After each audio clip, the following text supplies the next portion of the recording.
Chapter 10 The Secret. "Well done," Teddy said softly. "Indeed," said Kathleen, smiling at Jack and Annie. Morgan smiled at them too. "Thank you for your 4 secrets," she said. "You're welcome," said Annie, "but we're not exactly sure what the 4th secret is." "I told Annie I don't think it can be a baby penguin," said Jack, "because in our time people aren't allowed to have baby penguins." "That is true," said Morgan, "but people can always take care of someone or some creature who needs them." "So that's the secret?" said Annie. Morgan nodded. "Taking loving care of another can make one very happy," she said. "Like the other 3 secrets, it helps us look outside ourselves. Then we can see better the gifts the world has to offer." "Yeah, taking care of Penny really took my attention off myself," said Jack. "I forgot about a million things I was worried about." "I know you will miss her," said Morgan, "but I imagine you will see her again someday." "So are we going on another mission soon?" asked Annie. "Return home and rest first, and we will send for you again," said Morgan. "Can you try to make it really soon?" said Annie. "We don't like long rests." Morgan laughed. "We will see," she said. "Oh, before we leave, I want to take a picture of you 3 guys," said Annie. "It's for my family project at school. You seem like a family to me. Look this way, please." Annie aimed her camera at Morgan, Teddy, and Kathleen. "Smile," she said. "What are you doing?" asked Teddy. "What are you holding?" "It's a camera," said Annie. "Just smile. Say cheese." "Cheese? Why cheese?" said Teddy. Click, flash. "Got it." Annie put her camera back into her pocket. "What was that? What did you do?" asked Teddy. "It's hard to explain," said Jack. "It's like magic, from our time." "Goodbye now," said Morgan, smiling. "Have a safe journey home to your family." "Thanks," said Jack. "See all you guys again soon. Real soon, we hope," said Annie.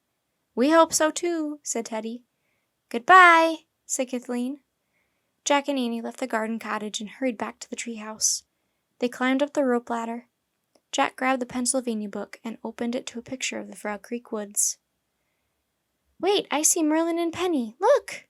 Annie pointed toward Merlin in the distance. He was still walking through the apple orchard with Penny at his side. "They look like a little family now, too," said Jack. "Yeah, they do. I should take their picture," said Annie. She aimed her camera at Merlin and Penny and took a picture. Then she sighed. "Okay, home now." "Bye, Penny," Jack said softly. Then he pointed in the book to the words Frog Creek. "I wish we could go there," he said. The wind started to blow. The treehouse started to spin. It spun faster and faster. Then everything was still. Absolutely still. "We're home," Annie said. "That was a great trip." She and Jack were back in the Frog Creek woods. "Yeah, I hope we see Penny on our next mission," said Jack. "If we see Merlin, we probably will see Penny too," said Annie. "I think those 2 are a team now. At least we have a picture of them, and a picture of Teddy, Kathleen, and Morgan." Annie held up her camera and clicked through the photo display. "Oh no," she said. "I don't believe it." "What?" said Jack. "All my pictures are gone," said Annie. "No Antarctica, no Merlin or Morgan, no penguins." "Really?" said Jack. "Maybe you can't keep the pictures you take on a magical trip." "I think you're right," said Annie. "I only have 1 picture. I took it right before we left home." She held up her camera to show Jack. It was a picture of him. He had a grin on his face. "That's when I saw the streak of light over the woods," said Jack, "and I knew the treehouse was back." "Well, at least I captured that moment," said Annie, sighing. "Yep." Jack put the Antarctica book back on the floor of the treehouse and pulled on his pack. Then he climbed down the rope ladder. Annie followed. As they started tramping over the fallen leaves, the woods were growing dark. Jack felt a little cold and hungry. "So the 4th secret is to take care of someone who needs you," said Annie. "I guess that could mean a lot of things, like take care of a sad person, a baby, a puppy, or a new kid in school." Jack nodded. "Yep," he said, "and maybe it works the other way too." "What do you mean?" said Annie. I think sometimes you can make other people happy by letting them take care of you, Jack said. Oh, right, said Annie. It seems to make Mom and Dad happy to take care of us. Like when they tell us to wear scarves and gloves, said Jack. And make us dinner, said Annie. And tell us to be home before dark, said Jack. We better hurry, said Annie. Yep, let's go make Mom and Dad happy, Jack said, laughing. By letting them take care of us, said Annie.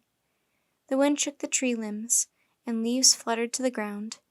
Geese honked overhead as Jack and Annie hurried home through the chilly November twilight. The end. Thank you for going on this adventure with me, halflings. We've finished another book. Stay tuned for the next book reading, and if you liked this book, please leave a like and subscribe if you haven't already to our channel. Until next time, take care. Bye, halflings.